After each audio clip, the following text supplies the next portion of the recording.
So next up, we have Lukasz Mirocha. I hope I'm saying your name right.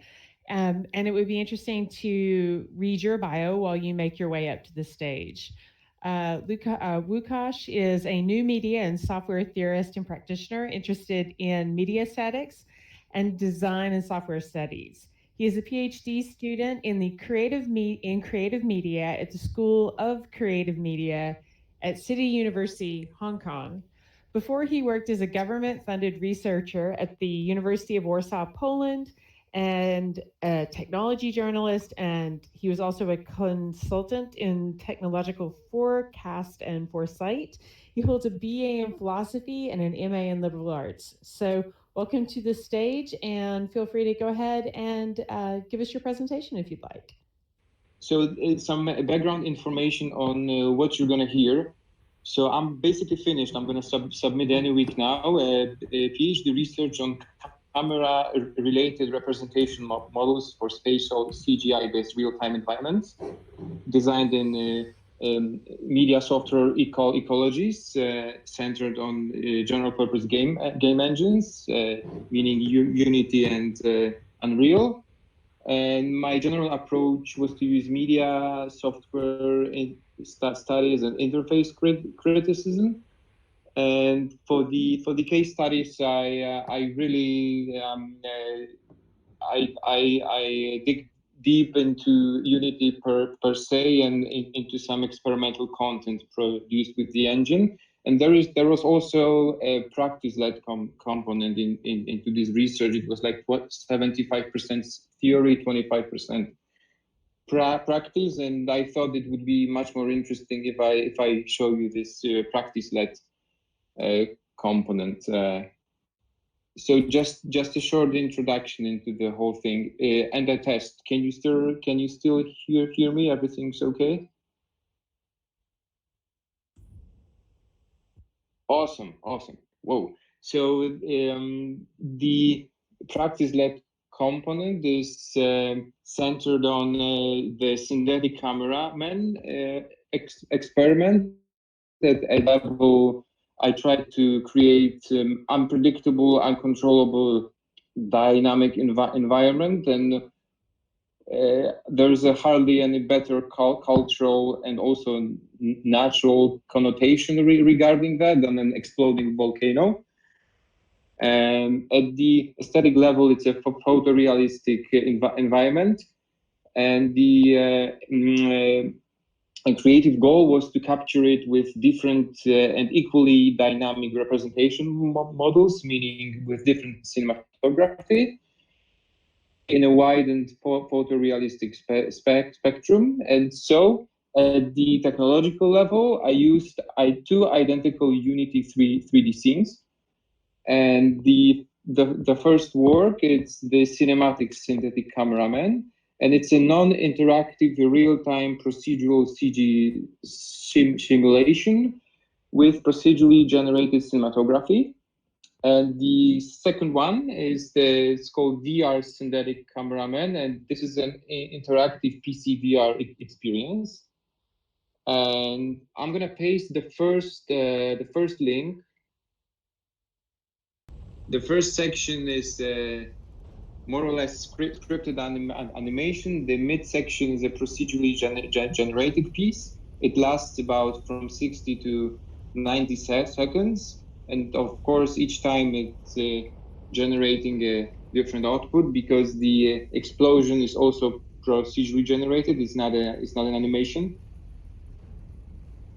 So I wanted to play with the as I call it a widened photorealistic spectrum, because you're gonna see it's going way beyond classic photorealism and like even synthetic lens-based aesthetics.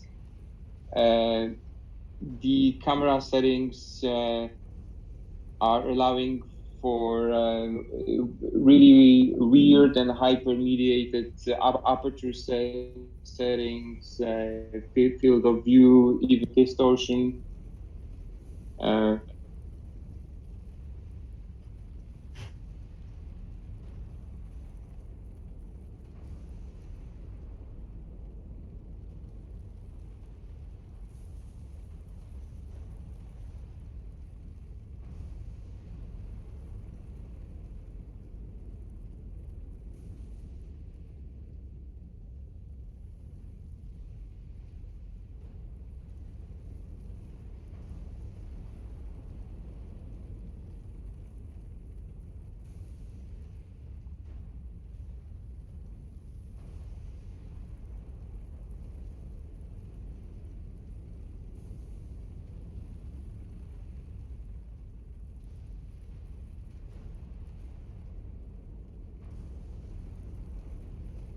Yeah, here the third part.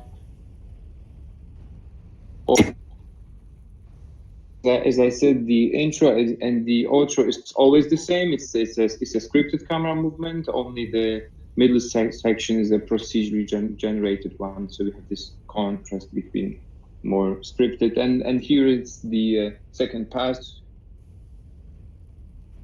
intro, but the middle section is of course different.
So this is a screen capture of me experiencing this scene in a VR mode.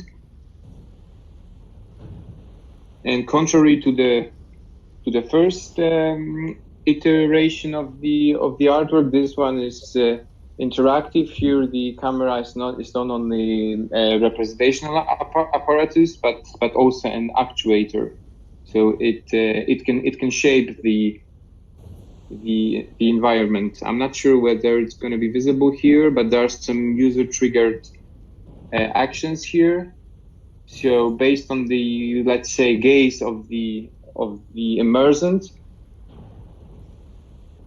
depending on what types of objects in the scene she is looking at, go brighter or darker. Of course, when you have your headset on, it takes you a few dozens of seconds to figure out that you're really doing something in the environment. Of course, there's another trigger. If you want to see the whole explosion, the whole eruption, in a way, you're kind of like in a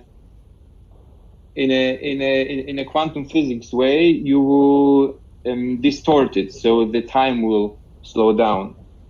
Okay, so the whole this experiment gave me some invaluable insight into my to my theory section of the research, and just in a few words, you could tell that the cinematic synthetic camera is some kind of a directed point of view, where the camera is a hyper-mediated representational apparatus that can remediate lens-based aesthetics. But thanks to a wider and programmable spectrum of real-time graphics, it can create unique and hybrid and dynamic cinematography, and also image settings based on post-processing effects. And user here is a but the user here is a spectator, and in the VR iteration of the piece, you have a more or less like a first-person point of view, where the camera is a seemingly transparent representational apparatus, but in fact, it's also an entity that is shaping both the representation process, hence the image can go brighter or darker, but it can also shape the environment with the time slow motion and some other effects that we unfortunately couldn't see. And here user is an actuator. Okay, thank you very much. If you have any questions, please ask, and I can also send the links to the people later, so you can see it online without lags, I hope. Do you want me to repeat it, Lukasz? Yeah. If someone asked, will... is there a symbolic motivation for the use of the volcano? Yeah. So the symbolic, because I started with the idea of a procedural camera system, and I was thinking what kind of choose to justify a dynamic and procedural camera system with an equally dynamic, uncontrollable, even like culturally connotated environment. And I, since I visited a volcano a couple of months ago, that instantly came into my mind, like the symbolic weight of in any culture virtually of a volcano as something untamed, as something that you can't really control. The least and the most you can do is only to observe it.